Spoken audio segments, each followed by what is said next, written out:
Hello, my name is Faisal Khan. I am a banking and a payment consultant.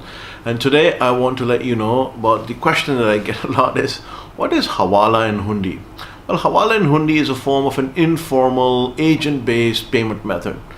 Although it has become very famous because of the Silk Route and the sub-Indian continent trading and the Arabs that used to trade all the way from the Southeast Asia, South Asia, Timbuktu, North Africa, and the Silk Route.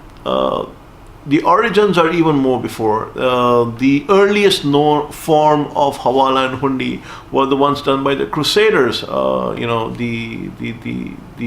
Knight Templars. They used to do it when people used to go from pilgrimage from, let's say, France, and they used to have to go to the holy cities of Jerusalem and so forth. They got robbed, and they gave their wealth and they kept it in the custody of the Crusaders. The Knight Templars in, let's say, in Paris.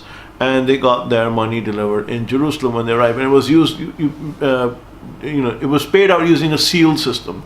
So Hawala and Hundi is the one that's actually very pronounced today.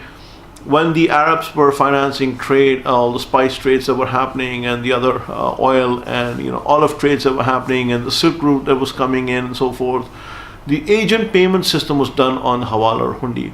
So, for example, you would be a merchant in Shanghai, and you needed to get paid in, let's say, somewhere north in Cairo. So they would just give you something, you write it, you take it, you go to Cairo, you present it, and it was paid out. So it was a merchant banking kind of a banking system, an informal banking system. It was informal because obviously it was not under the official tax regime of the various geographies that it was operated under. It still exists today, but rest assured, Hawala is not the only one. There's the Chinese one, which is flying money. There is a lot of Hawala that happens in Russia and in Africa, even in the developed nations. They do it in a slightly different manner. They don't call it Hawala and Hundi, obviously, but they have ways of skirting around the tax base, and they do so because of the offshore banking system. But traditionally, if an informal money transfer occurs or informal payment transfer occurs, it is referred to as these days as a Hawala transaction or a Hundi transaction. And an informal transaction is one that is not documented, that is not happening under the aegis of a licensed entity. It is happening because I have money, someone else has money, and we are trying to net off the transaction based on an arrangement. And that is how Hawala typically works. There are not thousands, tens of thousands, millions of Hawala agents worldwide. And when we say Hawala, one should not be stereotypical and assume it's an Arab or it's a Muslim or as an Indian or a Pakistani. Hawala exists in many shape, color, religion, creed, forms, and nationalities.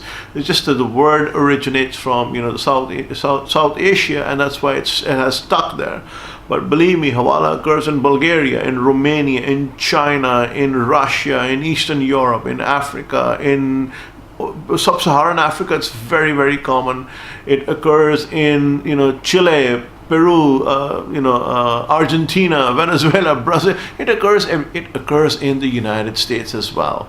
I mean, you might want to raise an eyebrow too and say, well, the U.S. doesn't do it. The U.S. actually happens to have the largest informal economy in the world combined at an estimated about $2 to $3 trillion, if not more. Well, I hope I was able to answer the concept and explain it to you. I'll include some links in the description below, and you can read it. Till next time, have a good one.